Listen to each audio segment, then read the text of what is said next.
Hello everyone, welcome back to my channel ink family. तो आज मैं करने वाली हूँ class 12 political science book number 2 का chapter number 4 India's external relation.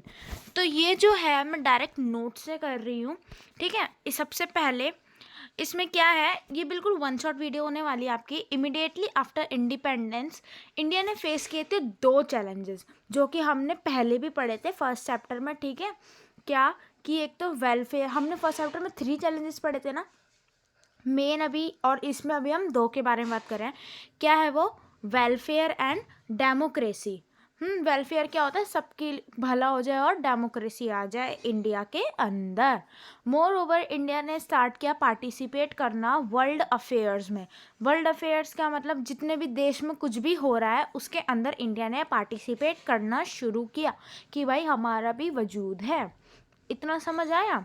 जैसे कि legacy of many international disputes, ठीक है, British pressure created by partition and poverty elevation.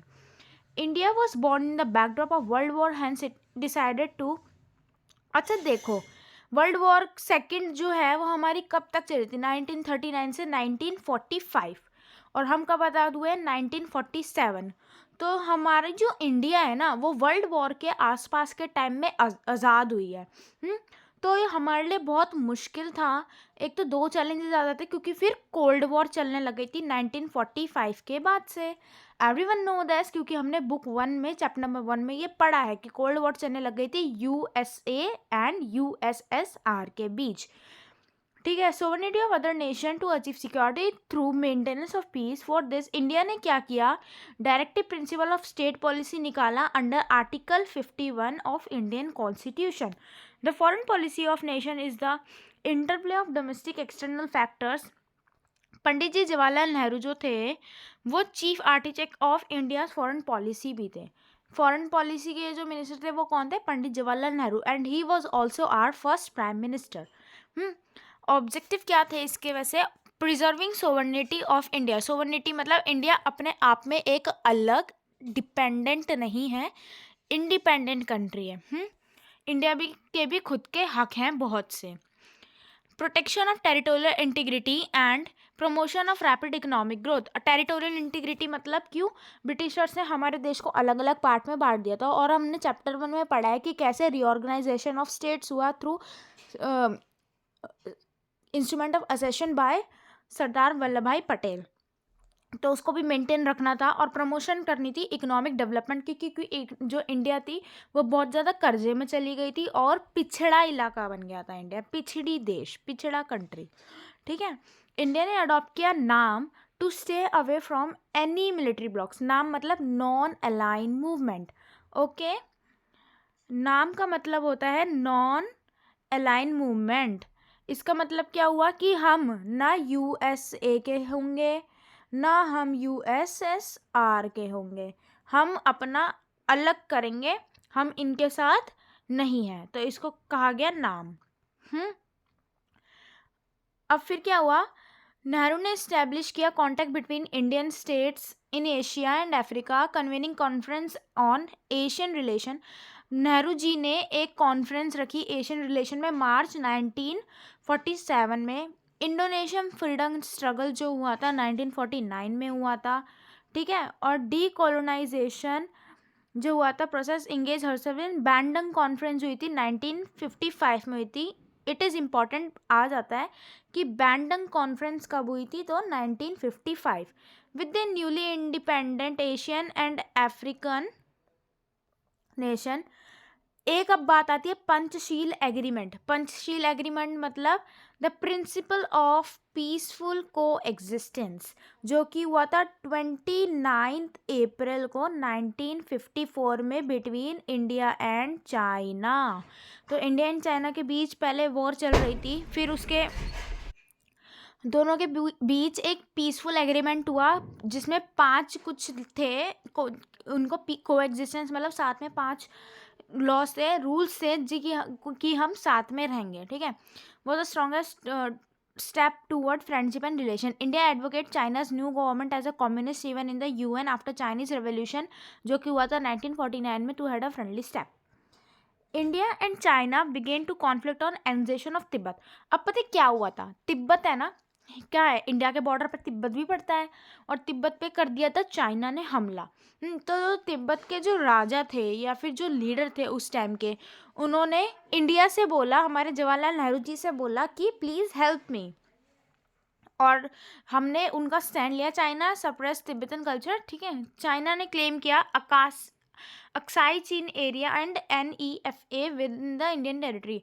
Aksai चीन एरिया, फिर उसके बाद हमारा भी उनसे कॉन्फ्लिक्ट हो गया, और अक्साई चीन एरिया जो था, और जो नेफा जिसे बोलते हैं अरुणाचल प्रदेश और असम, मतलब ये जो नॉर्थ ईस्ट एरिया था ना, इसको चाइना ने बोला कि ये हमारी टेरिटरी के अंदर आता है, और फिर ये हमारे फिर से इधर से जो है डिस्प्यूट होने लग गए। इंडिया और पाकिस्तान के कॉन्फ्लिक्ट हुए किस चीज़ पे होंगे। Initiate of Pakistan serious arm conflict over Kashmir issue in 1965। सब बच्चों को पता है कि हमारी पाकिस्तान से बिल्कुल नहीं बनती, और कश्मीर को लेकर हमारी तैड़फैड़ होती रहती है आपस में, ठीक है। पाकिस्तान कहता है कश्मीर हमारा है, और है किसका, इंडिया का। तो फिर ऐसे ही पाकिस्तान ऑक्यूपाइड कश्मीर POK बन गया था। UN ने इंटरवेन किया इस मामले के अंदर, और एक ताशकेंट एग्रीमेंट साइन हुआ था इन 1966। ताशकेंट एग्रीमेंट कहाँ साइन हुआ था, 1966 के अंदर, जो कि साइन किया था हमारे लाल बहादुर शास्त्री जी ने। उस टाइम के वो हमारे प्राइम मिनिस्टर थे। इससे but 1965 war added to India's already difficult economy. India का फॉरेन पॉलिसी जो था वो रिफ्लेक्ट करता था desire to be important regional power which reflect during Bangladesh war 1971। Bangladesh में वॉर हुई थी 1971 में, किसके साथ, पाकिस्तान के साथ। एवरीबडी नोज, और even if you don't know, मैं बता रही हूँ ना, तो बांग्लादेश जो था पहले पाकिस्तान का पार्ट था। पाकिस्तान का कैसा पार्ट, ईस्ट पाकिस्तान बांग्लादेश को बोला जाता था। फिर उनको दबाया गया, तो उन्होंने अपने हक के लिए लड़ाई लड़ी, जिसमें इंडिया की प्राइम मिनिस्टर इंदिरा गांधी ने उन्हें बहुत हेल्प करी, जिससे हमारी पाकिस्तान से फिर खटास आ गई। When there were clashes between east and west Pakistan, यही पूरी स्टोरी इसके अंदर लिख रखी है। फिर इंडिया और पाकिस्तान ने साइन किया शिमला एग्रीमेंट कब, 3 जुलाई 1972 को, ठीक है, ताकि क्या रहे, peace. Indian nuclear policy advocate no first use. India की जो न्यूक्लियर पॉलिसी थी उसमें क्या था कि इंडिया जो है पहला यूज़ नहीं करेगा न्यूक्लियर बॉम्ब का, पहले हम नहीं फोड़ेंगे अनटिल एंड अनलेस कोई हम पे हमला नहीं करता। Jawaharlal Nehru was against nuclear weapons, so he place nuclear disarmament and considered NPT। Nuclear disarmament मतलब कि बंद करी जाए बनाना, क्या, न्यूक्लियर वेपन बनाने बंद करे जाए, और NPT को लाया गया, नॉन प्रोलिफरेटेरियन, ठीक है, ट्रीटी। और as discriminatory India has always been committed to use weapon. जो डेवलप कंट्री द्वारा NPT लाया गया था कि अब वेपन्स नहीं बनेंगे, उसके लिए जो है हमारे इंडिया के लिए अच्छा नहीं था। ये डिस्क्रिमिनेशन की ट्रीटी थी, क्योंकि इंडिया जो था एक गुलाम देश रहा है, ठीक है, और इंडिया इतना भी स्ट्रांग नहीं है, और हम ये सिर्फ अपने पीस के लिए, अपनी सिक्योरिटी के लिए बनाना चाह रहे हैं। जो बड़े देश है उन्होंने खुद तो बना लिया, और फिर जब छोटों की बारी आई तो उन्होंने कह दिया अब से नहीं बनेंगे, ऐसा थोड़ी ना होता। तो ये था आपके चैप्टर का ओवरव्यू क्या, फुल चैप्टर ही था ये एक टाइप से। और फिर एक और चीज़ आती है इधर, non words that matter, non alignment का मतलब होता है कि हम किसी की भी उसमें टीम में शामिल नहीं होंगे। Policy not to join any military alliance. Foreign policy क्या होता है, मैं ऑब्वियसली हर एक टर्म बता चुकी हूँ। फॉरेन पॉलिसी क्या होता है, domestic and external factors of a nation.